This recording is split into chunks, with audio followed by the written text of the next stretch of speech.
Ju njohim me edicionin informativ të lajmeve. Kjo është Radio 7. Zbatimi i projektit Safe City në Shkup ul me 50% shkeljet e qarkullimit rrugor në kryeqytetin e Maqedonisë së Veriut. Në ditën e parë të zbatimit të tij, sipas zëvendës kryeministrit Bekim Sali, janë regjistruar mbi 150.000 kundravajtje, ndërsa në ditën e dytë ky numër ra me 50% ose rreth 60.000. Sipas numrit dytë të qeverisë, pritshmëritë janë që kundravajtjet të ulen në 2-3.000 deri në momentin e aplikimit të plotë të sistemit. Sali sqaroi se projekti nuk ka të bëjë me shtrirjen e aksionit vetëm në 3 qytete, por në të gjithë vendin. Projekti Safe City synon përmirësimin e infrastrukturës rrugore dhe mbikëqyrjen e zonave urbane përmes teknologjisë, duke sjellë një reduktim të ndjeshëm të kundravajtjeve dhe aksidenteve në qytetet ku është zbatuar. Me një shumicë prej 2/3 Kuvendi i Maqedonisë së Veriut të zgjodhi përbërjen e re të Komisionit Shtetëror Zgjedhor. Nga 92 deputetë të pranishëm, 83 votuan pro, që ish ministri Bojan Marigjish të bëhet kryetari i ri i Komisionit Shtetëror të Zgjedhjeve. Abdush Demiri u zgjodh nën kryetari i Komisionit Shtetëror të Zgjedhjeve, ndërsa Aleksandr Dashtevski, Svetlana Karapetrova, Boris Kondarko, Angel Cheristov dhe Ditmir Esheu u zgjodhën antar të Komisionit Shtetëror të Zgjedhjeve. Komisioni përbëhet nga 7 antar, 1 kryetar, 1 nënkryetar dhe 5 antar të tjerë. Radio 7, zëri pozitiv i qytetit.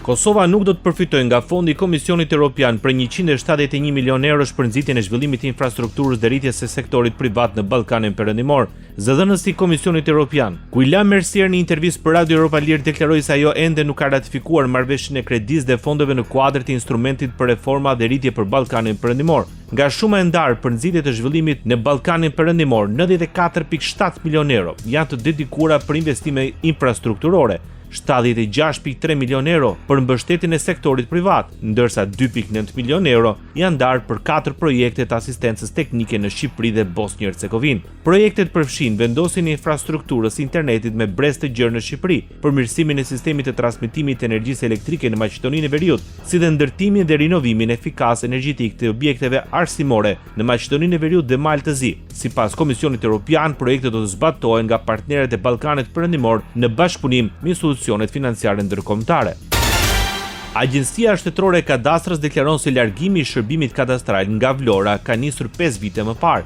Sipas agjencisë, qytetarët nuk do të preken nga këto ndryshime pasi shërbimet ofrohen online, ndërsa dokumentacioni i nevojshëm për trajtimin e aplikimit, përveç ngarkimit në sistemin elektronik, dërgohet përmes postës shqiptare pranë drejtorisë vendore pavarësisht vendodhjes së saj për t'u administruar dhe bashkëlidhur me aplikimin e kryer në mënyrë të rregullt dhe të standardizuar. Agjencia vlerëson se digitalizimi dhe përdorimi i sistemeve të avancuara bën të mundur që një jurist mund të përpunojë të gjithë dokumentacionin pa qenë të pranishëm në territorin në të cilin ndodhet prona apo aplikuesi.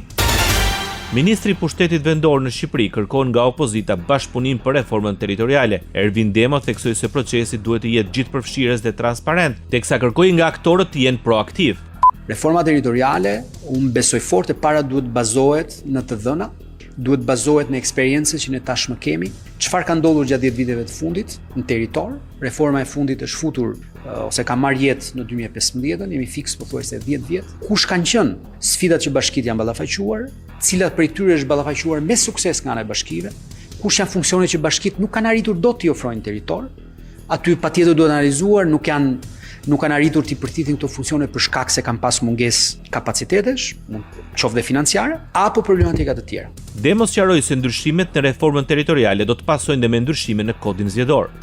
Vetvetiu ndryshimi i qarqeve si rrjedhoi sjell le të themi vetvetiu ndryshime të tjera në sisteme që kanë sensitivitet shumë të lartë, siç mund të jetë dhe kodi zgjedhor, por patjetër që 12 qarqet që ne kemi sot janë krijuar në një kontekst tjetër dhe patjetër që ka shumë vend për diskutuar edhe për sa i përket qarqeve. Por unë nuk do doja të kaloja më përpara se ç'duhet të eci komision.